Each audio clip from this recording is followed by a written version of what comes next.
നിങ്ങളെ അറിയിക്കുന്നതായിരിക്കും. അപ്പോൾ ഇന്നത്തെ വീഡിയോ ഇത്രയേ ഉള്ളൂ. അപ്പം ഇത്രയേ ഉള്ളൂ. അതായത് നമുക്ക് മ്യൂച്വൽ ഫണ്ടിൽ ഇങ്ങനെ ലോങ് ടേം ഇൻവെസ്റ്റ്മെൻ്റ് ആണ്. സോ നമ്മളത് ഓരോ ഇതും ബോധേഡ് ആവണ്ട. നമ്മളിപ്പോൾ ഇൻവെസ്റ്റ് ചെയ്യാനാണെങ്കിൽ SIP കണ്ടിന്യൂസ് ആയിട്ട് ചെയ്തുകൊണ്ടിരിക്കുക. അത് തന്നെ അത് ഓട്ടോമേറ്റഡ് ആണ്. അപ്പോൾ നമ്മൾ ശ്രദ്ധിച്ചില്ലെങ്കിലും അത് ആ കൃത്യം ഡേറ്റ് ആകുമ്പോൾ നമ്മുടെ അക്കൗണ്ടിൽ ബാലൻസ് ഉണ്ടെങ്കിൽ ഓട്ടോമാറ്റിക്കായിട്ട് അത് SIP ചെയ്ത് പൊക്കോളും. ഓക്കെ. അപ്പോൾ നമ്മളധികം കോൺസെൻട്രേറ്റ് ചെയ്യേണ്ട കാര്യമില്ല. ബട്ട് ഇപ്പോൾ നമ്മൾ ബിഗിനർ ആയതുകൊണ്ട് തന്നെ ഒരു വീക്ക്ലി ഫസ്റ്റ് ഇപ്പോൾ സ്റ്റാർട്ട് ചെയ്തിരിക്കുന്നതുകൊണ്ട് എല്ലാ വീക്കിലും നമ്മൾ ജസ്റ്റ് അപ്ഡേറ്റ് എടുക്കാം. ഏതൊക്കെ ഫണ്ടാണ് നന്നായിട്ട് പെർഫോം ചെയ്യുന്നത്, എവിടെയൊക്കെയാണ് ലോസ് ഉള്ളത് നോക്കാം. കണ്ടിന്യൂസ് ആയിട്ട് ഒരു വീക്കിൽ ഇപ്പോൾ 4 തവണ നമ്മൾ നോക്കും. അപ്പോൾ അങ്ങനെ നോക്കുമ്പോൾ ഈ 4 തവണയും ലോസ് വരുന്നത് ഏതാണെന്ന് നോക്കാം. ദെൻ നെക്സ്റ്റ് പിന്നെ വരുമ്പോൾ നമ്മൾ മന്ത്ലി നോക്കാം, ഓരോ മാസം എടുത്ത് നോക്കാം. ദെൻ പിന്നെ ഓരോ ക്വാർട്ടർലി ആക്കാം, 3 മാസം കൂടുമ്പോൾ ഉള്ളതൊന്നും രീതിയിലാക്കാം. എന്നിട്ട് ഇപ്പോൾ ഏതെങ്കിലും നമ്മൾ അടുപ്പിച്ച് കണ്ടിന്യൂസ് ആയിട്ട് ലോസാണ് കാണിക്കുന്നതെങ്കിൽ ആദ്യം എന്താ ചെയ്യുന്നതെന്ന് വെച്ചിട്ടുണ്ടെങ്കിൽ SIP സ്റ്റോപ്പ് ചെയ്യുക.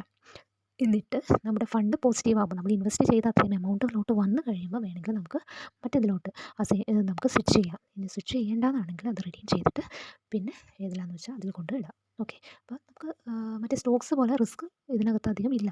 ബിക്കോസ് നമ്മൾ ലോങ് റണ്ണിൽ ഇത് ബാലൻസ് ആയി പൊക്കോളും. ഓക്കെ. നമ്മുടെ ലോസ് നമുക്ക് കവർ ചെയ്യാനായിട്ട് പറ്റും. പക്ഷേ കൺസിസ്റ്റൻ്റ് ആയിരിക്കണം. നമ്മൾ SIP കൺസിസ്റ്റൻ്റ് ആയിട്ട് ഇട്ടുകൊണ്ടിരിക്കുക. ഇപ്പോൾ ഫോർ ഒരു 4, 6 ഒരു വർഷത്തോളം ഈ ലോസ് തന്നെയാണ് വരുന്നതെങ്കിൽ നിങ്ങൾ അതിന് വേണ്ടിയിട്ടുള്ള മെഷേഴ്സ് എടുക്കണം. അപ്പോൾ അത്രയേ ഉള്ളൂ. അപ്പോൾ നമ്മളിവിടെ വീഡിയോ അവസാനിപ്പിക്കുകയാണ്. അപ്പോൾ ഇത്രയേ ഉള്ളൂ.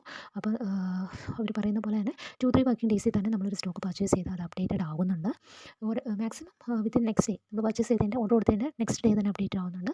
ഇനി റെയർ കേസിലാണ് തേർഡ് ഡേയിലോട്ട് പോകുന്നത്. അപ്പോൾ നമ്മൾ ഫസ്റ്റ് ടൈം പർച്ചേസ് ചെയ്യുമ്പോൾ വീക്കെൻഡിൽ പർച്ചേസ് ചെയ്യാതിരിക്കാൻ നോക്കുക. പിന്നെ രാവിലെ തന്നെ പർച്ചേസ് ചെയ്യുന്നത് അന്നത്തെ ദിവസം രാവിലെ തന്നെ, അതായത് 3 മണിക്ക് വരെ ഓർഡർ ആ ദിവസം 3 മണിക്ക് മുമ്പ് ചെയ്താലേ നമുക്ക് അന്നത്തെ NAVയിൽ കിട്ടുകയുള്ളൂ. അല്ലെങ്കിൽ പിന്നെ നെക്സ്റ്റ് ഡേയിലാണ് കിട്ടുക. അപ്പോൾ മാക്സിമം ഒരു രാവിലെ തന്നെ ഓർഡർ പ്ലേസ് ചെയ്യാനായിട്ട് നോക്കാം.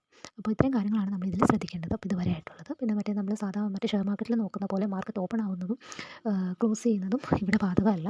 ഇവിടെ നമ്മുടെ ഫണ്ട് മാനേജർ, ഓരോ ഫണ്ട് ഹൗസിലെ ഫണ്ട് മാനേജറാണ് NAV ഡിക്ലെയർ ചെയ്യുന്നത്. NAV ഡിക്ലെയർ ചെയ്തതിന് ശേഷം നമ്മുടെ ഫയലിൽ അപ്ലോഡ് ആവുന്നത് ഡിഫറെൻ്റ് ആണ്. ഒരേ ടൈമിൽ നമ്മുടെ പോർട്ട്ഫോളിയോയിലുള്ള എല്ലാ ഫണ്ടിൻ്റെയും NAV ഒരേ ടൈമിൽ അപ്ഡേറ്റഡ് ആവില്ല. ഓക്കെ. അപ്പം അതും നമ്മൾ ശ്രദ്ധിക്കണം. അപ്പോൾ നമ്മളിപ്പോൾ പ്രോഫിറ്റാണോ ലോസാണോ എന്നൊക്കെ നോക്കുന്നത് അതിനെ ബേസ് ചെയ്തിട്ടാണ്. അപ്പോൾ ഡെയിലി അപ്ഡേറ്റ് ഇതിന് നോക്കാതിരിക്കുന്നതാണ് നല്ലത്. അപ്പോൾ എന്തായാലും വീക്ക്ലി നമുക്ക് നോക്കാം. സ്റ്റാർട്ടിംഗ് ആണെങ്കിൽ വീക്ക്ലി നോക്കാം, പിന്നെ അത് മന്ത്ലി ആക്കാം, പിന്നെ ക്വാർട്ടർലി ആക്കാം. ഓക്കെ. അപ്പോൾ താങ്ക് യു.